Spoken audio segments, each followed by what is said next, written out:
Hello. हाँ शांति, बेटा बहू मुबारक हो। हाँ, तनी बहू का लगाम थोड़ा कस के रखियो। हाँ तो हमें नसीब में कहा, हम तो जैसे बेटा को हाथ से धो बैठे, दिन रात बीबी बीबी बीबी करते रहता है। चोरू के गुलाम नैयर पीछे पीछे दुम हिलाते रहता है। पता नहीं कौन सा जड़ी बूटी खिलाई है कि बेटा लिए गया है।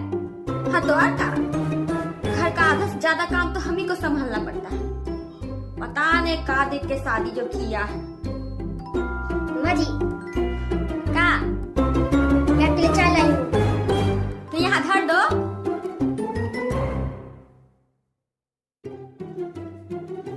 जी का एक बात कहना चाहती हूँ,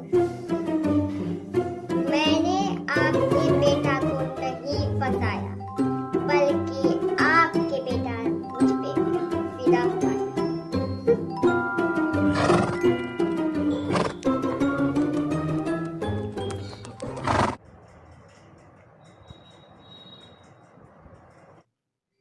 क्या हुआ गुनगुन, इतना परेशान क्यों हो? क्या हुआ मेरा बच्चा को?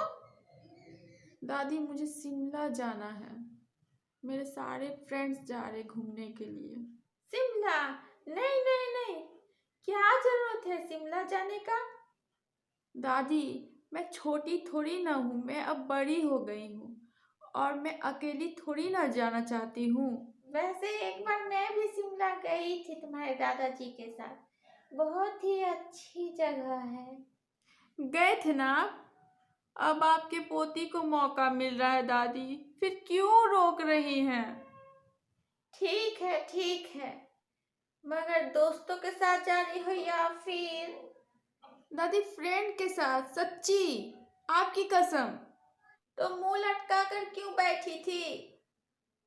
दादी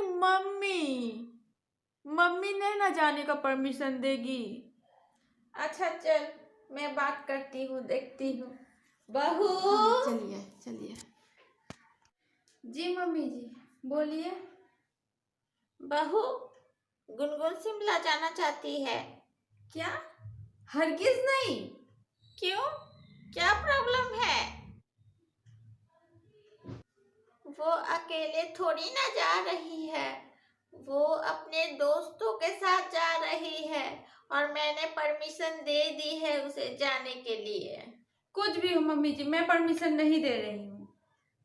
मतलब मेरी अब कोई वैल्यू नहीं है इस घर में। मम्मी जी मेरा बोलने का वो मतलब नहीं था। मैं तुम्हारा बोलने का मतलब बहुत समझती हूँ। हाँ भाई, तुम्हें तो उस घर की मालकिन है, मैं कुछ नहीं हूँ। नहीं मम्मी जी, आप ही इस घर की मालकिन हैं।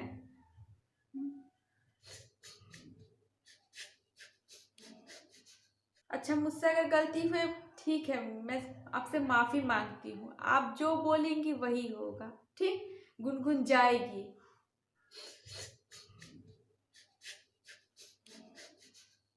और मम्मी जी गुनगुन के पापा नहीं मानेंगे, उसे मैं संभाल लूंगी। किसी ने ठीक ही कहा है, बच्चों को बिगाड़ने में बड़ों का ही हाथ होता है। ओ दादी, यू आर ग्रेट, सुपर। आखिर दादी किसकी हो? सोचती हूँ इनको लेकर अलग हो जाओ, कैसा रहेगा?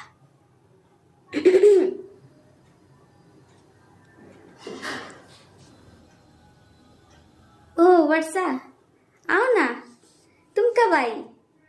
मैं अपने दर्शकों से तुम्हारे बारे में ही बता रही थी कि मेरी ननद कितनी अच्छी है। आप जो ये कसीदे पढ़ी थी ना, सुना मैंने, सब सुना। आप मेरा शिकायत कर रही थी। मैं ऐसा क्यों बोलूंगी भला, तुम तो मेरी बहन जैसी हो, मैं भला तुम्हारा शिकायत कर सकती हूँ? मैंने सब सुन लिया भाभी, अब बोलकर कोई फायदा नहीं। अब तो मैं मम्मी को बोलूंगी। मम्मी, नहीं प्लीज प्लीज मम्मी जी को मत बोलना, प्लीज मम्मी जी को मत बोलना। हाँ तो ठीक है, नहीं बताती, पर उसके लिए मुझे कुछ चाहिए। मिल जाएगा तो नहीं बताऊंगी। मुझे भैया से बोलकर एक फोन दिला दीजिए। पर तो पिछले साल ही तो तुमने मोबाइल लिया था। हाँ तो क्या, 1 साल हो गया है, पुराना हो गया है। आप चाहती है अगर मैं ये सारी बातें ना बताऊं तो मोबाइल तो दिलाना पड़ेगा। मैं चलती हूँ, बाय। देखा, अपनी भाभी पे जरा सा भी तरस नहीं की, लगा दिया चूना। मैं क्या झूठ बोलती हूँ? गुनगुन के पापा, मुझे आपसे कुछ बात करनी है। बोलो, सुन रहे हैं। आपको तनिको शर्म है कि नहीं? काहे? हम शर्म काहे करे? हमका कोई नई नवेली दुल्हन है जो शर्म करे? आप जो है ना, मेरा बात का हमेशा गलत ही उल्टा पुल्टा मतलब निकाल लेते हैं। अरे भगवान, सीधा सीधी बोलो ना, जो बोलना है, परेशान ना किया करो। हम कह रहे थे कि आपको कुछ बुझाता है कि नहीं? हम यहाँ पे सारा दिन काम करें और आप है कि अखबारे में घुसे रहते हैं। अब तुम्हारा बोलने का मतलब है हम तुम्हारा मदद करें घर के काम में, ये झाड़ू पोछा बर्तन करे मौगा के नियर। आप जो है ना, हमेशा मेरे बात को उल्टा ही मतलब निकाल लेते हैं। इतना घुमा फिरा कर बात ना करो, इतना ठीक है, घर के काम करने के लिए एक नौकरानी को ला दीजिए। काहे? तुम कहीं जा रही हो का? मतलब हम आप लोगों का काम कर रहे तो मुझे नौकरानी से तुलना कीजिएगा? पैसा कोई पेड़ पर नहीं उगता है जो हम इस सब फिजूल काम में उड़ाए। और तुम्हारे बाप के जैसे मेरा सरकारी नौकरी नहीं है, प्राइवेट जॉब है। एड़ी चोटी एक करते हैं तब जाके 2 पैसा देखने को मिलता है। ये मेरे पापा के बारे में उल्टा फुल्टा मत बोलिए। तो अभी मायके चले जाएंगे ना तो रहिएगा आप, आपका बेटी और ये पूरा घर, तब करते रहिएगा काम। अरे भगवान, तुम नाराज काहे होती हो? थोड़ा दिन रुक जाओ, घर के काम के लिए एक नौकरानी लगा देंगे, उसमें कौन सा बड़ा बात है। मम्मी क्या है? वो ये कपड़ा धुलना था। मैं तुम्हारे बाप की नौकर हूँ जो तुम लोगों का कपड़ा धोती रहो, घर का काम करती रहो? और इतनी बड़ी गधी हो गई अभी तक अपना काम नहीं कर सकती हो? अब से खुद का काम खुद कर लिया करो, समझ गई ना? मेरी तो कोई वैल्यू नहीं है इस घर में। खैर छोड़िए इस घर के बातों को, मेरी कोई वैल्यू रहे ना रहे, पर आप लोग मुझे थोड़ा सम्मान दे दीजिएगा, लाइक और सब्सक्राइब का बटन दबाकर, बुझे ना?